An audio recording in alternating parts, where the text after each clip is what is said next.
Hello and welcome to Slow Pit Stop, the international Formula One podcast by fans for fans all around the world. My name's Arafat, and as always, I'm joined by my co-host Mohammed. Say hi, Mohammed. Hola, Mohammed. Hola, ¿qué tal? I don't know what I have. I have a bit of a cold or something. My nose is a bit blocked. I might sound a bit nasal on your car, iPod, iPhone, whatever you're listening to us on. There's not a problem with your device. It's just my face. So I'm going to try and mute myself as much as possible so that I'm not sneezing into your ears. But yeah, we've just had the Spanish Grand Prix and we've got a few things to talk about. But Mohammed, how are you? Doing good. I'm doing good. I was completely depressed. I might still be completely depressed. But, as long as I remember that the bad days don't happen, there was no Austrian Grand Prix. Maybe I'm being dramatic. Am I being dramatic? Are the George fans going to find me and cancel me again? I think I'm being dramatic. So, talk about the George fans cancelling people. So, a few weeks ago, I said Lando versus Max is my Trump versus Biden. Yeah. Like, in the end, we're all losers. But then when George wins, that's like, what's his face? RFK Jr. or something to me. And I know all the George fans came after you recently, and I want to talk about that whole side of we don't like George. Mm-hmm. Like, in sport, clearly the reason we don't like George is because we're Lewis Hamilton fans. Mm-hmm. When he was with Jenson Button, I didn't like Jenson Button. I didn't like the days Jenson would beat him, win races or whatever. But clearly, I do like Jenson Button. If I met Jenson Button in real life, I'd be like, oh, this is really cool. Yeah. And for that brief moment in time, I was like, you are the rival. But before and after that, I was like, hey, this guy's great. Same with Nico Rosberg. Now, I'm like, oh, every time he's on Sky or doing commentary, I'm like, this guy's great.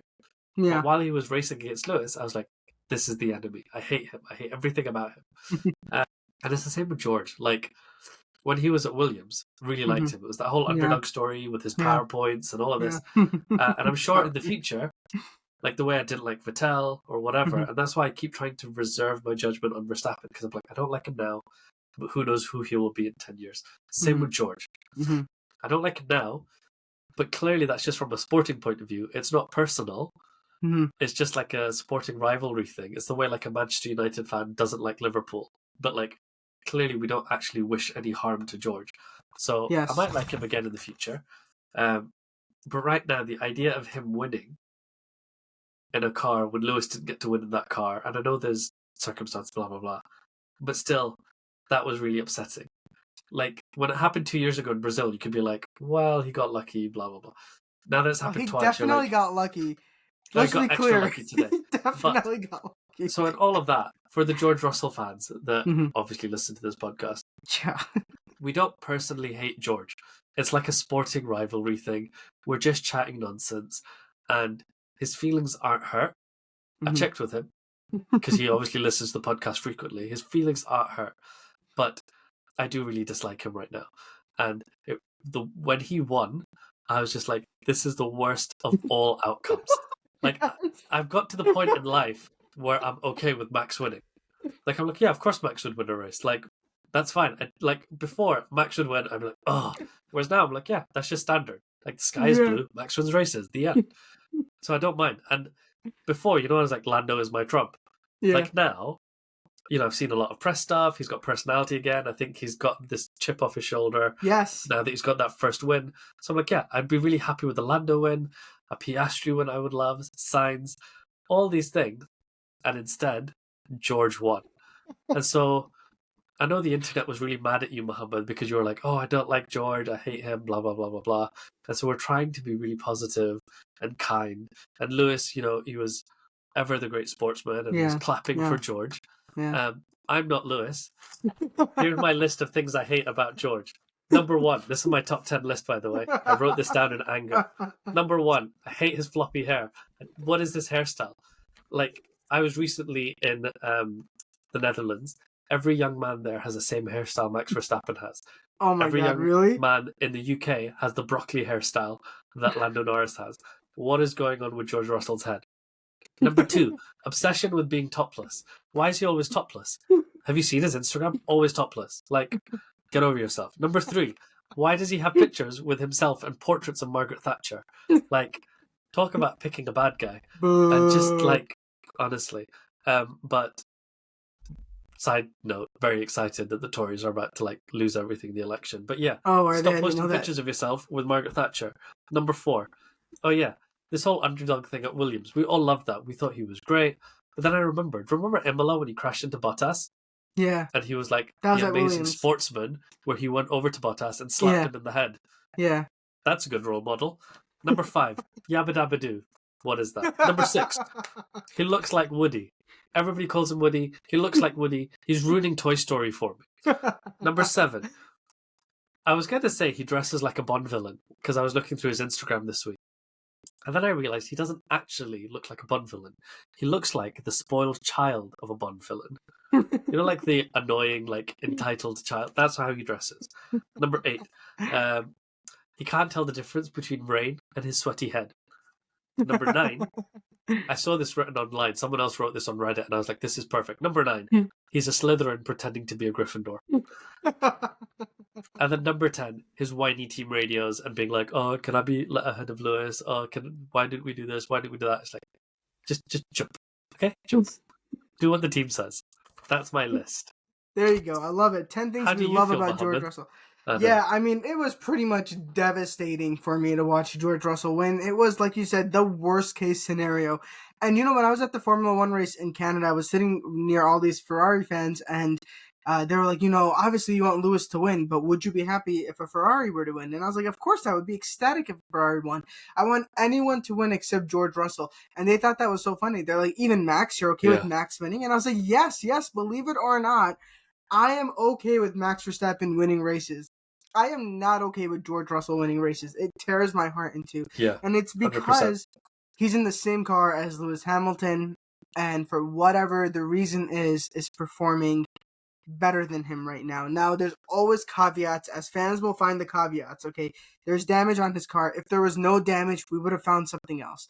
We're going to find something to make ourselves feel better, but for whatever reason, maybe Lewis has essentially moved on mentally to Ferrari.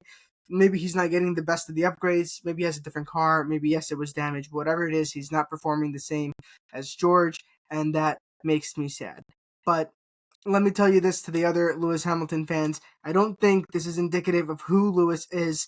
When you think back to just this season, I was telling Arafat, remember for Spain, my favorite part is when he blocked Lando's lunge and then he overtook Sainz really nicely on the inside. And we have those moments. It tells us Lewis has not lost it. But yeah, in this case, George out-qualified him and was in a position to inherit the win when it absolutely should not have gone to him. And the worst thing about it, the best thing about it, George, because I love him, is how insufferable he was with the whole thing and how he was acting like he genuinely did it on merit. Like, he really overtook these two cars and they won the race on merit. And he's like, you know, everybody back at the factory, it's all of our hard work. That's how we won this race. Bro, calm down. Everybody knows that's not why we won this race. We didn't win it because of any kind of the car performance. It was purely we inherited the win. So, I mean, I don't know. It's just it reminds me of like who else? Maybe not. I was gonna say it reminds me of when Max won after Lewis and Nico crashed out, but I don't think he took it that magnanimously. But I don't remember either. So I can't remember the team. I was just like in shock. I was there, so I was just like, what is happening? Yeah. So anyway, I mean, that happened. And literally it was so funny when the cars crashed into each other. I shouted out. I was like, "No!" And the reason why I shouted had nothing to do with Max or Lando, but purely because I put two and two together and realized George was going to win the race now. Can we talk about the crash? Note, yeah. Had Oscar overtaken George and George somehow crashed out and Oscar had won, I'd be so happy. Oh, that would have been the best race in the whole freaking decade, man. I love that so much. So happy. Okay, yes, let's talk about the crash. Let's talk about Max Verstappen being Max Verstappen and everybody's freaking out for some reason. So there's a lot on the internet. People are like, this was 100% Lando's fault. This was 100% Max's fault. And there's loads of people like, Davidson is like, these are all the times Max has behaved like this in the past. They've got specific rules. We dug up old videos of Max annoying Raikkonen in like 2016. All these rules came in place because of Max and how he drives. And we were talking about in 2016 when he used to do this moving under braking. They had to like make the rule official. And there was all this chat about, did we accelerate Max into Formula 1 too soon? Had he gone through Formula 2, would he have learned this? And I saw a thing by one of the stewards, what's his face? Johnny Herbert, where he was like, yes, Max drove like that and placed his car like that. And Lando would have been able to take avoiding action. He could have moved further left and survived. The same way Max could have avoided Lewis at Silverstone in 21. Lando did that deliberately. He was like, I'm not going to back down. Because I remember a long time ago, Martin Brundle was talking about Senna. I think Max is a lot like Senna and Schumacher. Yeah. And that he will put his car somewhere and let the other person decide if we're going to have a crash. Crash or yield. Yeah. And I remember Martin Brundle was talking about Senna and said, sometimes you had to just crash into Senna so that he would know that he couldn't always just bully you off the track. And I think Lando has put himself there and said, yeah, I want the race win. Of course he's disappointed, but he's not fighting for a championship at this time, but he might be next year. And when he's fighting for a championship, he needs Max to know, I'm not going to back down. And that's what we wanted from Lewis in 2021 as well. And then towards the end of the year, when they did start crashing, I remember fans were happy about it because they're like, Lewis is finally showing some backbone. That being said, I have a very controversial take right now. And the reason I think this is a truly uncontroversial or truly like my view and not biased by my love for Lewis Hamilton is because it doesn't involve him. It's between Max and Lando. But I actually think, maybe I'll eat these words later, I think you need to race Max differently. And I don't know if that's right or whatever or wrong to do. I think every driver has their style of driving. Like, in his prime, Daniel Ricciardo was the last of the late breakers. So if you went against him, you couldn't dive bomb him because he was always going to get out of that dive bomb. But I think Max Verstappen, we know he's aggressive, and I think you need to know how to fight him without crashing your car. And that's part of the skill of racing Max. And I think at this point, having won 3 championships, he's earned the right to his aggressive driving style. Had he been some P19 backmarker, like if he was Nikita Mazepin and this is how you're racing Nikita Mazepin, I'd be like, bro, calm down. You literally have not done anything to prove your worth. But at this point, Max is the defending champion. He's won multiple championships. This might be a crazy thing to say, but I think he's earned the right to race aggressively. And you look at people like Charles Leclerc and you look at even Lewis, I think they did race him correctly. I mean, people forget in Brazil and Saudi, Lewis got around Max, with skill, with other types of attempts. And Charles Leclerc has done it too. And Carlos Sainz has done it too. And other people have done it. So I think it's time for, I don't think, this is the other part of the equation is Lando was not it during that fight. I mean, he just wasn't. I kept waiting for the clever move to get ahead of Max, and it just never came. And he's just not, I don't think, he's got it in him to beat Max right now. Maybe he stuck the car up on purpose, but if that's what it came to, because he couldn't come up with another way around Max, then he deserved to crash out. He needed to come up with something. I think Lando is on a sort of Jensen Button trajectory. I think he's got skill, he's a bit rough. And I can imagine 5 years from now, Lando being very successful. But who knows? I could see like you said, right now, he's at a different level. The car would have to be significantly better, like the Jensen Button trajectory, as you said. He's a competent, decent, good driver. And let's say you put him in a Mercedes, he'd get multiple wins. But I think the car would have to be like 2020 Mercedes or some other car where mistakes don't matter as much. And I think the same of George Russell, to be honest, too. Right now, I don't see anybody else challenging Verstappen for wins because they all make mistakes. We forget that Charles Leclerc made a lot of mistakes, too. George Russell is the king of bottlers. All he does is make mistakes.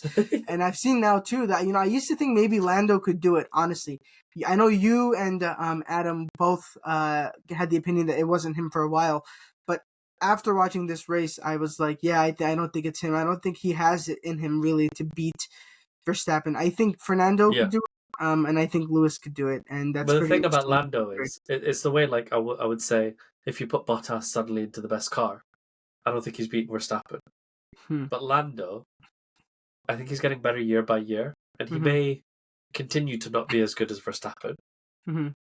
But I can't imagine a situation that might not come to pass, but I can't imagine a situation where 5 years from now he continues to improve, and gets to the point where he is good enough to take the fight to Max. You don't think that's Should he happening, have? or you think it's happening?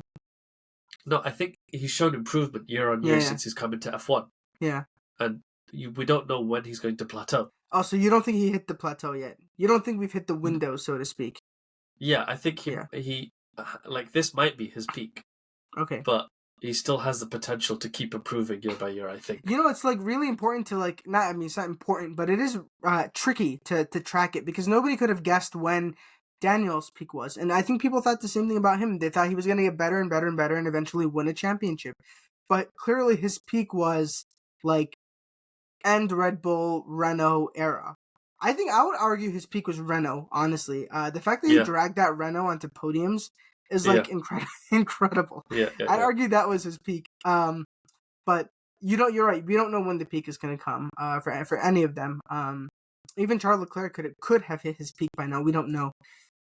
But yeah, I think ultimately in that fight, I do think Verstappen was at fault. I'm interested to know, like, now that I'm not so invested in it, maybe this is what life will be like for us once Lewis retires. We'll be looking at things It'll be so stress-free. It'll be so stress-free. I know. Because I'm looking at this objectively now, and I'm like, hey, has Sky always been biased towards non-British drivers? And all of the Max fans on Twitter and Reddit are like, yes, they have. And I'm like, I feel like there's some truth to this. I'm going to look into it a bit further. Whereas in the past, I would have been like, no, Sky has never been biased. Why would you call Sky biased? They're journalists, integrity people. Come on. So, speaking of integrity, Flavio Briatore. Oh yeah, let's go. Bastion of integrity. So he's on the hunt for a driver. So Audi wanted Sainz, but now looks like Sainz is deciding between Williams and Alpine. Yeah, this guy's so then weird, Audi were like, it's okay. We'll have Ocon, who's like, yeah, I'm gonna go to Haas. So then Audi was like, it's okay. We'll keep Bottas. And Bottas is like, I'm going to do the opposite of Sainz. If Sainz goes Williams, I'll go Alpine. If Sainz goes Alpine, I'll go Williams. So now Audi is like, why does nobody want to race for us? What's happening? But yeah, what do you think about where's the best place for Sainz? You're Sainz's manager. What do you advise him? No, if I was Sainz's manager, I would quit. I would just quit. I have no idea what the right move is for Sainz because he is a solid driver. You know, I don't want to say he's like a good driver, but all of his options low-key suck. Like you have to decide between Sauber / Audi, Williams, and Alpine. Like none of those options are great. But I suppose if I had to pick any of them, I would pick. I'd still pick Audi. I think it's a new team. You know, they're throwing a lot of money and effort at you. You have the opportunity to be the team leader there, to really take the team from nothing and build them up. It's what Lando Norris wanted at McLaren. It's what Lewis Hamilton got at Mercedes. It's what Charles Leclerc wanted to do at Ferrari. You know, for better or for worse, if that even came out. But I think that's what I'd do. I think I'd tell Sainz to take the Audi deal. I mean, Alpine, really? Are you going to look at that team and say that they've got championship winning potential? They're like perpetually shooting themselves in the foot. Anytime they take a step forward, they shoot themselves in the foot and then fall backwards. So I don't know if it's like... So I was actually going to say Alpine. Oh. So here's my thinking. If I was his manager... Oh, you shot yourself in the foot. I wouldn't advise Williams because basically he wants to keep looking good, right? We rate him highly, and he wants to keep being rated highly so that a car at the front, let's say Lewis retires and Ferrari need another driver, he comes back. Raikkonen did that. Let's say George Russell suddenly gets a deal somewhere else and Mercedes has a seat, or Max decides he's had enough and he goes off to do World Endurance Championship or something. He wants to keep being in the conversation that a top team would take him, or like you said, build up a team. I think going to Williams, he's against Albon. And Albon's a very, very good driver. And there's a chance that Albon knows that car better. He's been there for a few years. He knows the team. He'll make Sainz look a bit ordinary. Yeah. Yeah? Yeah. I think he'd be fine against Gasly at Alpine. And I think Audi, Sauber, there's too much of the what's going on here. Does this need a few years to sort itself out? So I think a short-term deal at Alpine see if it improves, or at least he'd be like, "Look, I've completely destroyed Gasly. I'm doing things with this car. I've sneaking it into the points or whatever." Because if he's in the Sauber and it's for 1 or 2 years fighting for like P18, P17, no one's talking about him. Whereas if he's in the Alpine and he's like sometimes in the points, in qualifying can sneak into the top 5, whatever. He stays in the conversation. He beats the teammate. He makes himself look good. And then let's say tomorrow Red Bull need a driver or Ferrari need a driver or whatever, or Aston Martin suddenly become really, really good and Alonso retires. He's kept himself in the conversation. So that's what I would advise him. I think that, so you're basically saying he doesn't have what it takes to build a team up, because there are certain drivers that do. And I think like Alonso at Aston Martin is a good example, because I think he really took that like leadership role and he kind of inherited it from Seb. Seb also had it too, and has kind of really been leading that team and pushing them. And Lewis Hamilton, we know, did it. Verstappen really did it too. He kind of molded Red Bull around him. But where Aston Martin started, from like higher. P4, P5, versus where Sauber is starting, that's what I mean. For 2 years, he looks good, and then maybe Sauber, Audi start to like, oh, hey, we're regularly in the top 10, blah blah blah. Maybe he then goes across to them and becomes a team leader there. But if they're stuck in like constant like, 9th, 10th best team, then he's better off in Alpine at that moment in time. Yeah, I guess that's true. I guess it's like the reverse George Russell, Alex Albon thing, where George Russell would sneak the car up into P11, sometimes qualifying the points, but then he leaves, and then Alex Albon comes in a couple years later, and now the team is really kicking, and you're like, wow, like, was that George is set up, or was that because Alex is so good? So I guess I kind of see your point there. I just have so little faith in Alpine as a team. Like, what? Okay, can we just talk about Ocon and Gasly going ciao as you pass him?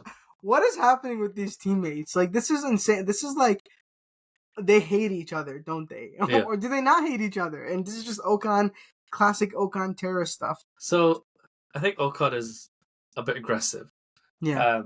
He gets into fights with teammates, but he is a fast driver. You can see why Haas would want him. You can see why, we're not thinking, oh, he should be in Formula 1. Wait, hold on. Ocon's going to Haas? Rupert. Or Audi? Rupert to Haas. Okay, wow, that's crazy. Okay, yeah, continue. But with Ollie Behrman. And I think Gasly, again, he's won races. He was doing really, really well when the Alpine was stronger. And this is the problem. He's starting to look a bit ordinary just now. Yeah. Yeah. So I don't know if he needs a refresh, reset, different team. Yeah. But yeah. I just can't believe the fighting that's happening between these teammates. I mean, we knew that they hated each other as kids, but then they assured everybody in a very brightly photographed press release. They both need to grow up. Like, I don't know why they hate each other. I've not looked into it. I'm not going to look into it. Just get over it.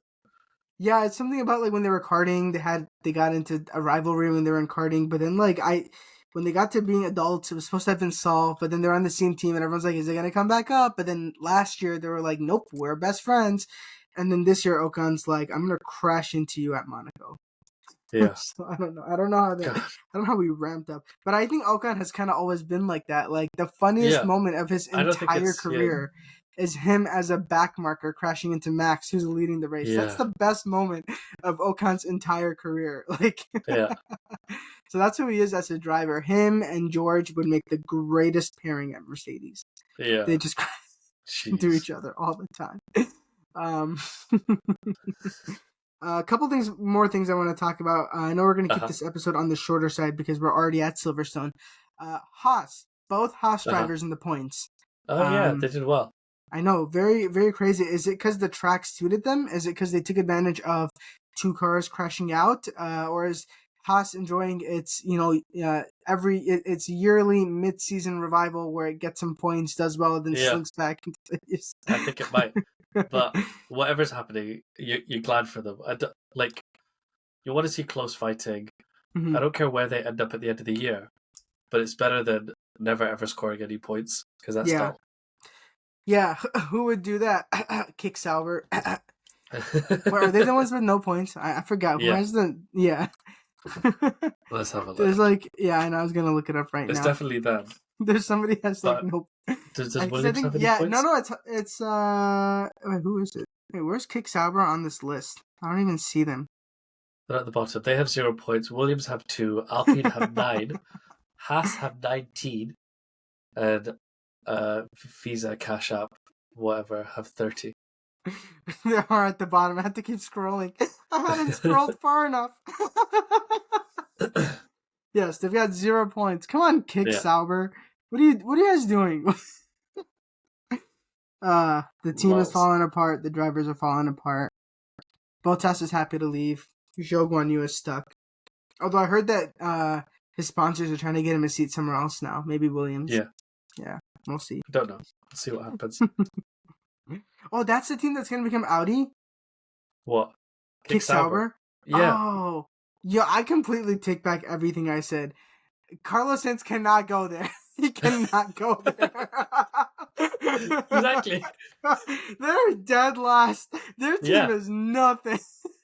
Yeah, 2 years from now, maybe they'll have got themselves up a bit. Like, he can go like the way Albon went to Williams. He can maybe do it then. Yeah. But for now, bad idea. He's gonna show up and they're gonna have nothing in their garage. It's gonna be worse than Williams. So yeah, I take back everything I said. I forgot that Kick Sauber. Come on, Kick Sauber. Come on, guys. Okay. They're really good at TikTok though. Have you seen really all the Bottas stuff? They've got the social P1 social media guy out of all the teams. Definitely. Yeah. Have you heard of this conspiracy theory? Okay, you know how I said as Lewis fans, we'll always find something to back up our driver? Well, for a while, I think people legitimately thought that this Mercedes social media admin was a George Russell fan only, because he only posted about George Russell for a long period of time.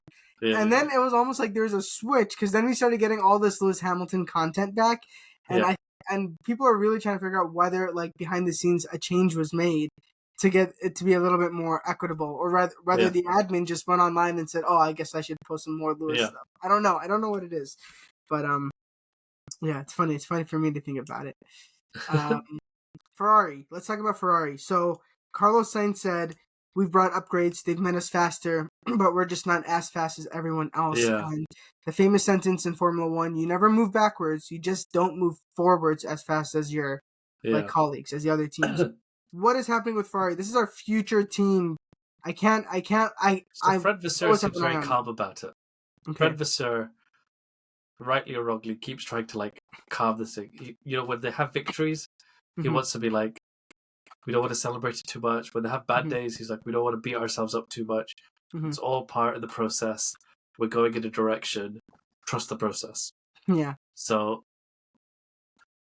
we'll only know in a couple of years when we could look back and be like, Fred was a genius, or Fred was talking nonsense the whole time. The only thing I keep thinking about is how towards the end of the year, Ferrari tends to redevelop a little bit and kind of bring the fight back to whatever position they're in. So, like, I know last year, it really came down to the wire because Ferrari had brought all these developments and Mercedes sort of hadn't. And Ferrari was winning races or getting more points again. And that kind of happened the year before as well. When you're talking about like P2 in the championship, was it going to be Perez, was it going to be Charles Leclerc, and then Ferrari brought all these developments right at the end. So I don't know their pace of development, but I feel like this is a little bit of a lull, and I think they bring every team brings updates, but I think they bring it in different spurts. So maybe they're just off camber. Everyone's bringing it at Spain, but they're going to bring theirs at Silverstone. I don't know. So that's my guess. But I really hope it's not like this moving forward, because that would suck. Yeah, I want them to get ahead of Mercedes. Now I want Lewis to go to McLaren. Could you imagine? He goes back, wins a championship where he started, and then retires. I know. Literally any story that Lewis does after this would be epic. Imagine he goes to Kick Sauber and he wins a championship and he retires. And him and Bottas reunited. Yeah. Oh my god. That would be gorgeous. Nice. That would be so nice. Nice. So that was Austria. You know what? No crazy. Oh, you know what? If we really wanted, we could talk about the penalties. There's no crazy track limit penalties, but they really could have penalized the crap out of Lando and Max earlier. But I'm happy that they gave Max his 10-second penalty pretty quick. But like within the race, which is pretty good. But they could have given Lando his penalty faster. They could have given Max his penalty for pushing him off the track faster. Like they could have just done a bunch of stuff better. But that's classic FIA. Let's keep a segment in the show. Every episode it'll be like, what has the FIA done now? Or like Yeah. the clowns of the FIA. I don't know, something. That's that The clown segment for this show. episode. The clown show. Excellent. Yeah. Should we call it I a think night? that's it. We should call it a night, and we will see everybody after Silverstone. Silverstone. Feel free to Alright, share guys. your top 10 reasons why you don't like George Russell right Why now. you love George Russell. Remember, Why you we are love George fans. Yeah, We are let's go. fans. Yeah, sure. Thanks, everybody. We'll see you guys after the British Grand Prix, where we're hoping Lewis Hamilton has a good race. Bye-bye. Bye.